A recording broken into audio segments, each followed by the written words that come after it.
Hash Sagafi, Liberty Home Mortgage. And what are we talking about today? We're talking about the things not to do when you are buying a home. Don't do these things. So if you go into contract, or if you're out there looking for a house right now, this video is not only for you, it's for your real estate agent and everybody out there who you're friends with, because you're telling the whole world you're buying a house in there too. Let's start with this one here. If you're buying a home, what things not to do? Pay attention to this and write this down at home. Number one, don't quit your job. Do not change jobs, okay? Is it possible to change jobs in the middle of the loan process and still get a loan and close? Yes, it's possible. But I will tell you, besides giving your lender a heart attack and your agent a heart attack, you'll give yourself a heart attack when I tell you what I need to use that job. It's not as simple as just, I decide to change jobs. Be very careful with changing jobs during the mortgage process. I will tell you this. If you think within the next 6 months, while you're looking for a job, if you think you might be changing jobs, tell the lender up front. That way you're best prepared for it. So number one, don't quit your job.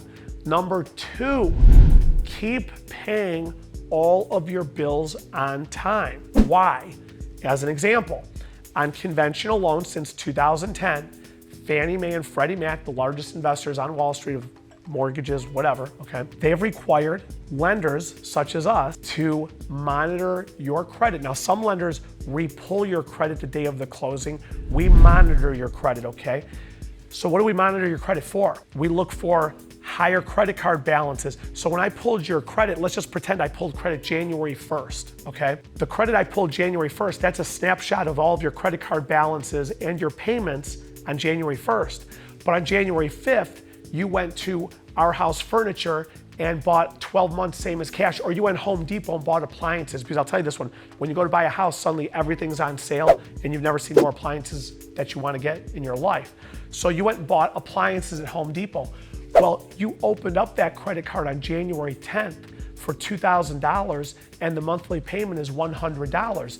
At the end of the day, we're sitting here saying, I've got the snapshot of your credit on January 1st with what your monthly payments are, but then there's this new debt that came along on January 10th. And when you're sitting here saying, Hesh, what's the big deal? You didn't say anything.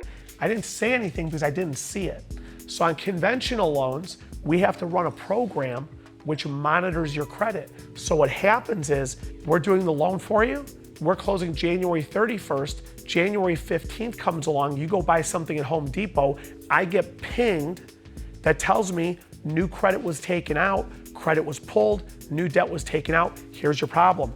That monthly debt has to get factored into your debt to income ratio. That screws up how much you might qualify for. So do not buy new things and you want to keep making sure that your bills are paid on time. As an example, the other thing we monitor your credit for is to see if you've gone late on any bills or any new derogatory accounts have been placed against you. I've had this happen. I had somebody who went 30 days late on their mortgage halfway through my loan process. 30 days late. That dropped them from a 752 score to a 650 score. 100 points, one single late payment. I can tell you this one, their whole loan changed. They went from a lower interest rate with no points and additional fees to a higher interest rate with points and additional fees and almost not qualifying altogether. So pay all of your bills on time, don't take out any new debt. Here's another thing, do not deposit cash into your bank account. If you deposit cash into your bank account, this is number 3 here I'm giving you, right? If you deposit cash, I'm gonna ask you where the money came from. You cannot prove the source of cash. Think about this. When I see your work paycheck go into your bank account, I can see it says direct deposit from XYZ employer. Great. When you deposit cash, where did that come from? Did it come from the seller? Did the seller hand you the money? Did you go and do some sort of payday loan and take out a loan that has a new payment associated to it? And by the way, that payment will screw up my debt ratio. Did you go and do that? I don't know where it came from. Now, for as much as you want to sit here and say, Hesh, I'm being honest with you, no, a lot of people lie to get what they want. When you want to buy this house, a lot of people will do anything they can to get it. So when you deposit cash, that screws everything up, okay? Let me give you number 4 and then we'll wind this video down. And this is by no means everything, but I'll give you number 4, okay? Do not move money around between accounts. A lot of people say, Hesh, I'm getting a gift from my parents. It goes into my checking. I want to move it to my savings. I've got news for you. When we go to close on your loan, I'm going to then need you to move the money back out of savings into checking and then from checking to the title company. It's too much moving of money. And if you're sitting here telling me, Hesh, but I can't spend the money. You're buying a home, which is the largest investment of your life.